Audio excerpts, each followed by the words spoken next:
ოფსეტის ერთ-ერთი უმარტივესი დავალება და იმისათვის რომ ეს დავალება იყოს მართლაც უმარტივესი და გასაგები, წავყვეთ ეტაპობრივად.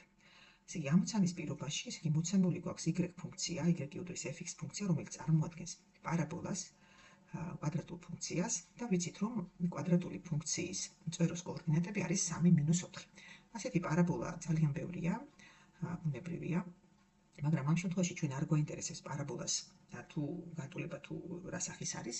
შემდეგ მოცემული გვაქვს ჟ ფუნქცია, რომელიც მიიღება აი ამ პარაბოლას, ასე ვთქვათ, საშუალებით და რა ხდება, ნახეთ, აქ თუ გვაქვს არგუმენტში x-ი, ამ შემთხვევაში უკვე გვაქვს x-2. და შემდეგ უკვე ნიშნულობები იზრდება 6 ერთეულით. ანუ gx ფუნქცია, იგი როგორ მიიღება? მიიღება gx ფუნქციის გრაფიკი, რას წარმოადგენს სიგრძეზე. ეს არის კვადრატული ფუნქციის გრაფიკი, რომელიც მიიღება y უდრის fx კვადრატული ფუნქციის გრაფიკის საშუალებით, ესე იგი, ოღონდ მისი გადანაცვლებით სიბრძეზე, ოღონდ როგორი მიმართულებით? მარჯვნივ უნდა გადავიდეთ 2 ერთეულით, ხოლო ზემოთ 6 ერთეულით. და რატომ ასე?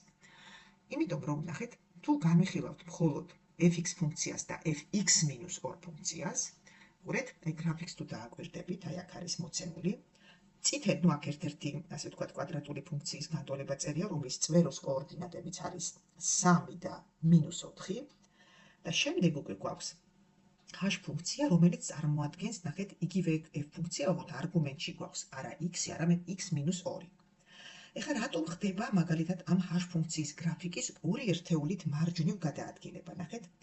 იმიტომ რომ, აი მაგალითისთვის, თუ მაგალითად, აი წვეროს დავაკვირდეთ, თუ მაგალითად, როდესაც x-ი არის 3 f ფუნქცია ღებულობს -4 მნიშვნელობას.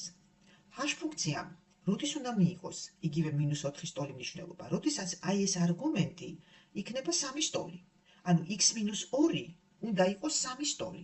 ესე იგი, x-2 უნდა იყოს 3. ანუ x-ი იქნება 3 + 2, ანუ 5.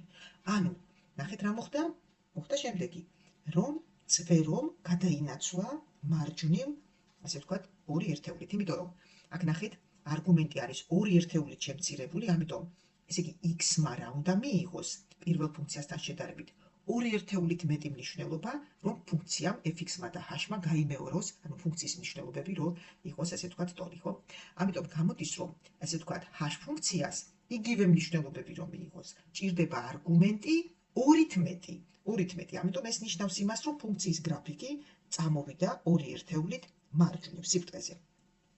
შემდეგ უკვე აქ ცხადია, ეს ფუნქციის მნიშვნელობები იცვლება 6 ერთეულით, ეს უკვე ნიშნავს იმას, რომ ყოველი x-ისთვის, ეს კი რასაც ღებულობდა h ფუნქცია, ჟ ფუნქცია მიიღებს 6-ით მეტ მნიშვნელობებს და ასე ვთქვათ, საბოლოო ჯამში აი ამ 2 კომბინაციით მარჯვნივ და ზემოთ გადანაცვლებით ჩვენ მივიღებთ, ესე იგი, კვადრატულ ფუნქციას, რომლის გრაფიკსაც ახლა ჩვენს ნახატზე წარმოდგენილია ესეთი მოლურჯო ფერით და მისი წვერო გადაინაცვლებს წერტილში, რომლის კოორდინატიც არის, როგორც ვთქვით, ესე იგი, რა გამოვიდა, წვეროს კოორდინატმა გადაინაცვლა მარჯვნივ 2 ერთეულით, ხო ასეა? და თუ იყო -4, ესე იგი, y კოორდინატი, თუ იყო, ესე იგი,